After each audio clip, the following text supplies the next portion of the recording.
Kerajaan Johor menyokong keputusan Majlis Bandaraya Iskandar Puteri MBIP membatalkan lesen perniagaan NS0 Malaysia Sdn Bhd Network School serta mengarahkan semua operasinya di Forest City dihentikan berkuat kuasa esok. Dalam satu kenyataan hari ini, Menteri Besar Johor Datuk Onn Hafiz Ghazi berkata keputusan itu dibuat dalam mesyuarat penuh khas MPIP selepas penelitian terhadap laporan pemeriksaan, dapatan penguatkuasaan serta representasi yang dikemukakan syarikat terbabit. Menurutnya, tindakan penguatkuasaan hanya boleh dilaksanakan selepas aduan dan maklumat disahkan, pemeriksaan dijalankan serta ketidakpatuhan dikenal pasti mengikut proses undang-undang.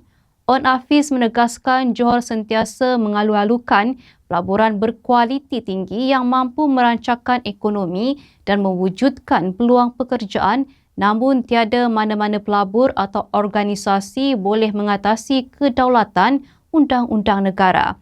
Beliau berkata kerajaan negeri turut menggesa Kementerian Dalam Negeri, Jabatan Imigresen, Polis Diraja Malaysia dan agensi keselamatan berkaitan meneruskan siasatan sekiranya terdapat penyalahgunaan pasport kedua, salah nyata identiti, pelanggaran syarat kemasukan atau kesalahan lain di bawah Undang-Undang Malaysia. Katanya perkara itu tidak boleh dipandang ringan memandangkan Johor merupakan pintu masuk strategik negara yang bersempadan dengan Singapura dan sebarang kelemahan sistem imigresen perlu ditangani segera.